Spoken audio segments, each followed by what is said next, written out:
Well, hello fellow stewards. If you guys enjoy playing Frostpunk 2 but you are stumbling upon some stuff, I'm gonna present you this tips and tricks series about Frostpunk 2. So with the first one, let's talk about districts. Understanding districts and adjacency bonuses in Frostpunk 2. Let's first talk about the district functions on its own, which districts exist and what they do. A housing district demands heat and provides shelter. For a food district, it demands heat and materials, as you can see on the screen, but it provides food instead. For extraction districts, it demands heat and materials, provides prefabs, as you can see in weekly rates. It can provide materials, it can provide coal and oil.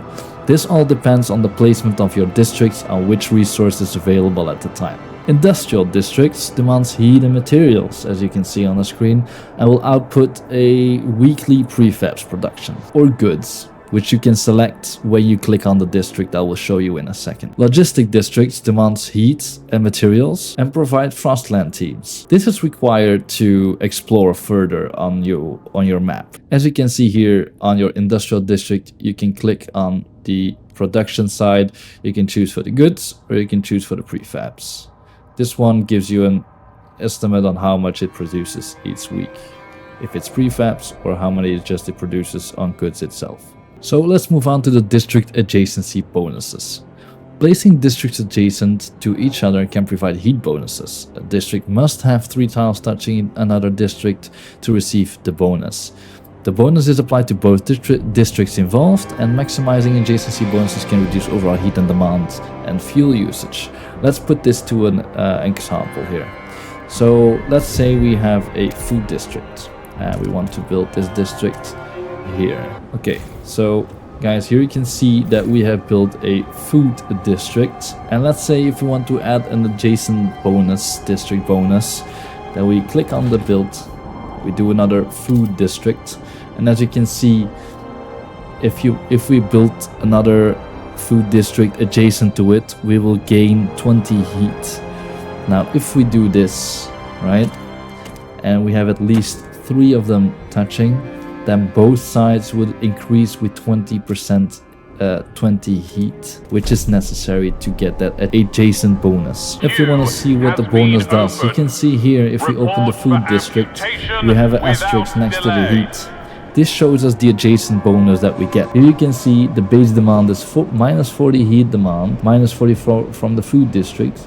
Now the base modifier is minus 20, so we get minus 20 from temperature minus 30. So because we are on the colder season, it actually puts up another minus 20. But additional modifiers, we got 20 plus 20 from near food district. So again, we are getting 40 more heat because of it. So that's how you can see which adjacent bonus you get with each district. Now another tip you can do, you can group districts based on the compatibility. So in group 1 we have housing and food. So let's say I want to have another adjacent bonus. We open it up and we put up a housing district. Another tip I can give you, so we know that we have to touch 3 tiles, so I do 1 through 3, and then we have this open. We can leave that open. There we go. And now we have a 3-way district. As you can see, I've put down a housing district next to the food district. What does the benefit have of this?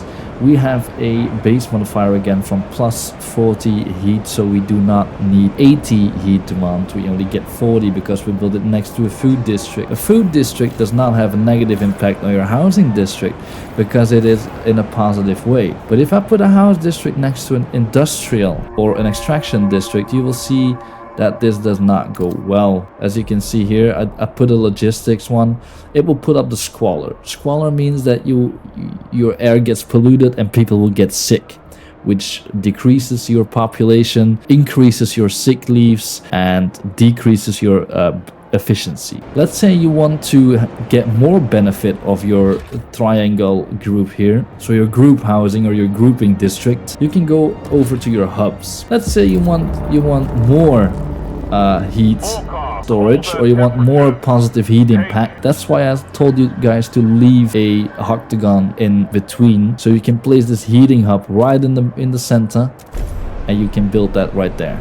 If I speed this up in a second, here you can see I have put our heating hub, which means that we got plus 40 from the heating hub. So we now only need 20 heat demand for this whole district. Here as well, we have gone from 40 to minus 40 again, so minus 80. We got here 80 again, so it's 0. We don't need heat for these 3 districts, and that's how beneficial it is to put up a triangle district, as you can see here, with a heating hub in the center.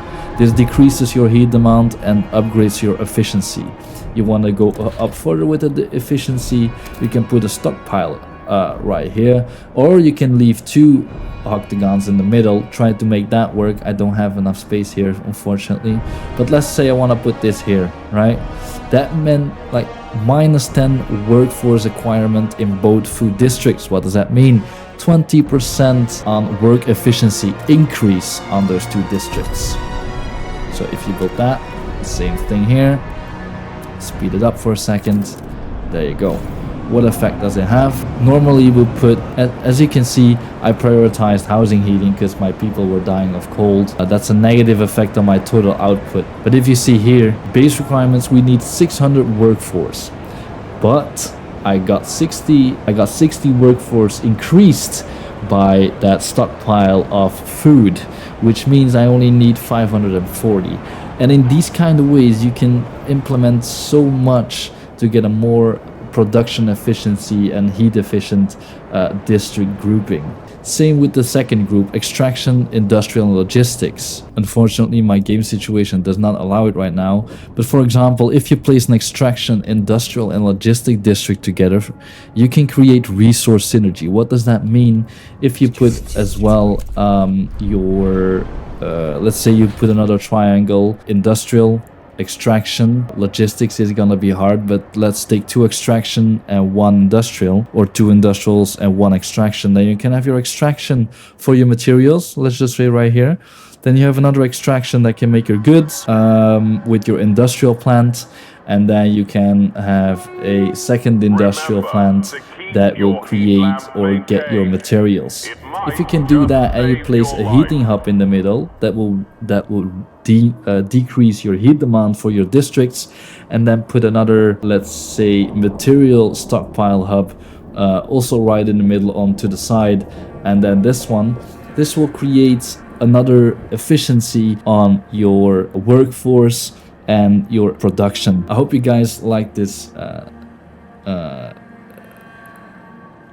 this tips and tricks video. Everything in a nutshell, adjacency bonuses are crucial for efficient city management in Frostpunk 2, and plan district placement carefully to maximize heat bonuses and minimize negative effects. Understanding district groups and compatibility is essential for successful city building. If there are any more questions, ask them in the comments. I will try to answer them all. And then I hope you guys have a fun time. Increase this society or survive the society with the whiteout coming. I hope you guys have a lot of fun, enjoy this, and survive the whiteouts that are coming to you. Thank you guys for watching. I will ask you to like and subscribe if this video was any use to you, and then I catch you guys later.